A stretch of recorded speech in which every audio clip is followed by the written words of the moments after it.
Bueno, ya en la época del presente, pues llegamos a Billy Graham. Hubo un abogado también, en el siglo XVIII, me parece, que él fue el que enfatizó el principio de pasar al frente, de levantar tu mano para recibir a Cristo. En realidad, la iglesia ha utilizado diferentes métodos de llamado desde su inicio. Desde su inicio muchas veces se predicaba el evangelio y se pedía a la gente inmediatamente bautizarse en ese momento, como el Nuevo Testamento lo vemos. Pero el hacer que la gente pase al frente era una manera pública de dar confesión de su fe. Se llamaba Charles Finney, este abogado. Y Billy Graham fue un gran evangelista, el más grande en la historia, que creo que le predicó a más de 215 millones de personas en vivo en estadios. Fue un hombre lleno de fe, un hombre que tuvo un ministerio limpio. Algunos tienen fotos de él con el Papa y dicen, no, mira, estaba haciendo relaciones ecuménicas que no están bien, pero en realidad, en el caso de Billy Graham, él era un hombre diplomático que se juntó con muchísimos presidentes, fue asesor espiritual de presidentes de Estados Unidos y fue un hombre que llevó el evangelio a millones de personas, que millones de personas pueden decir yo conocí a Cristo en una campaña evangelística de Billy Graham. Yo tuve la oportunidad de escucharlo una ocasión en Dallas, Texas. Y bueno, es una época que se enfatiza en las iglesias en nuestro tiempo la necesidad de predicar el evangelio, porque eso es lo que Cristo nos llamó a hacer. Y en esta época del siglo pasado hubo grandes hombres de Dios, entre ellos Dietrich Bonhoeffer en Alemania, que cuando la Alemania nazi conquistó y empezó a poner sus planes de matar a los judíos, Dietrich Bonhoeffer, él estuvo en planes de tratar de asesinar a Adolfo Hitler, y él decía que la iglesia tenía que despertarse de lo que estaba sucediendo, una atrocidad. Fue un hombre valiente que fue perseguido por su fe, por querer que la iglesia estuviera en la verdad, y finalmente pues lo pagó con su vida. Justo creo que murió un día antes de que los aliados liberaran y destruyeran a la Alemania nazi que imponía un reino de terror. Escribió un libro que se llamó El costo del discipulado, que hablaba de que ser cristiano te va a costar a veces rechazo, persecución, y que uno tiene que ser valiente. Martin Luther King Jr.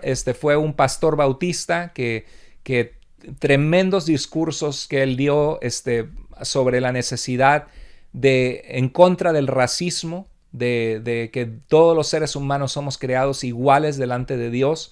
Y en Estados Unidos, aunque era un país que había mucho cristianismo, había racismo. A veces somos influenciados por nuestra cultura más que por la palabra de Dios. Y sí, Martin Luther King fumaba. Igual hubo evangelistas como D.L. Moody, que en el siglo XIX que predicaba, y D.L. Moody estaba en sobrepeso. Y también Charles Spurgeon fue un pastor bautista calvinista que fumaba pipa. Muchos de estos teólogos fumaban pipa porque en ese entonces no se sabía que el tabaco te destruía el pulmón. Se veía como algo cool, como tomar el té o el café en su tiempo. Entonces a veces vemos a Martin Luther fumando y decimos, ¿cómo va a ser un pastor bautista fumando cuando el cigarro te destruye los pulmones?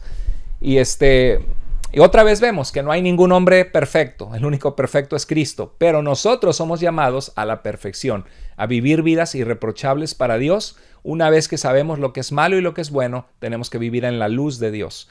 Pero bueno, también estuvo la teología de la liberación en El Salvador con Gustavo Gutiérrez, sacerdotes católicos que buscaban predicaron en contra de la pobreza y de la opresión, y algunos se levantaron en armas. Eso fue la teología de la liberación, diferente a la teología liberal. La época de la crítica bíblica es que tengas mucho cuidado porque agarran la Biblia y la disectan como que es lo que ya hablamos hace rato, ¿no? Entonces son de 1800 al presente, son algunas de las cosas más importantes que han sucedido.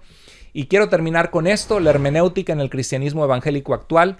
Se busca la intención del autor original, estamos de acuerdo. Esto va a ser nuestro acercamiento a hermenéutica de nosotros.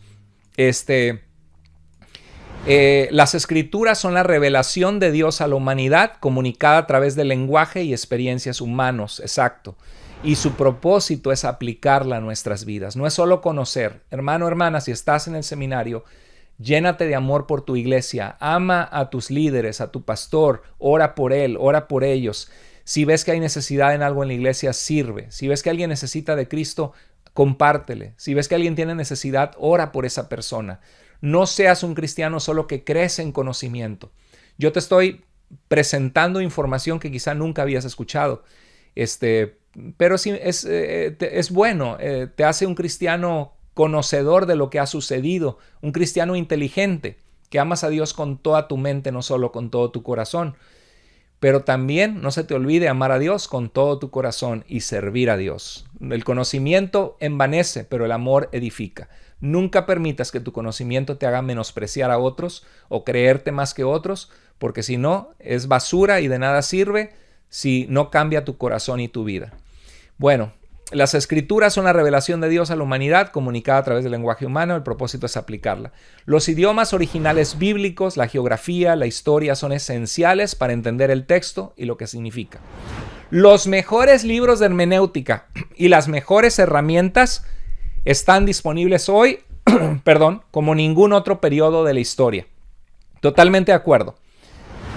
Calvino no tenía las herramientas, por más prolífico e increíble que haya sido, no tenía las herramientas de la historia y del estudio que hoy tenemos a nuestras manos.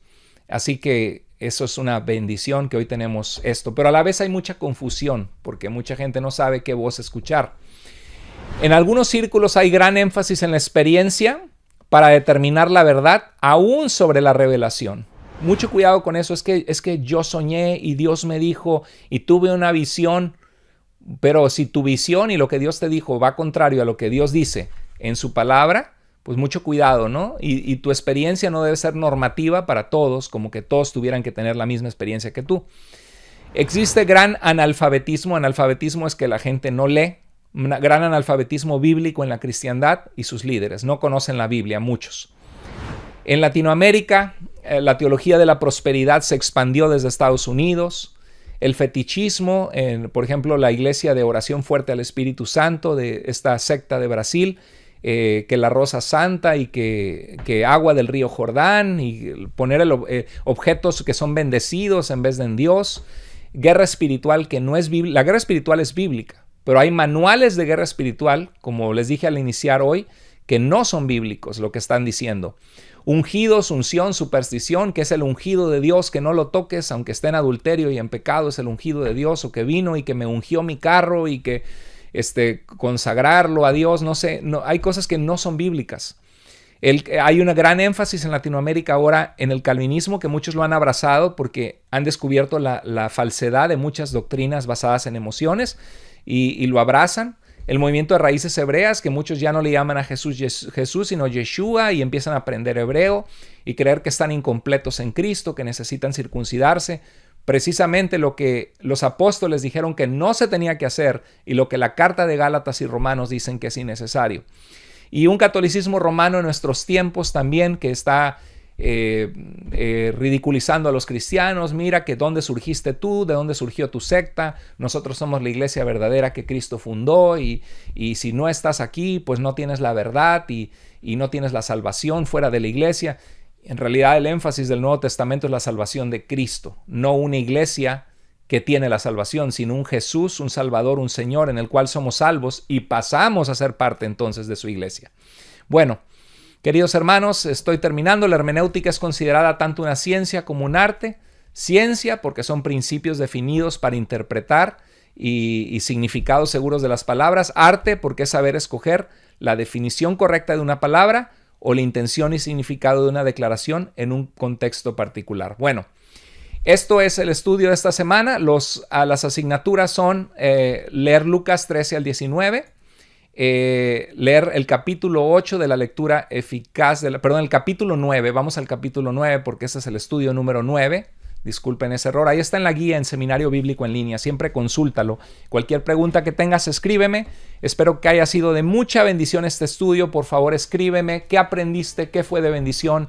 Sigamos adelante en Cristo. Les mando un abrazo. Sigue adelante con todo tu corazón amando al Señor y sirviéndole. Hasta luego.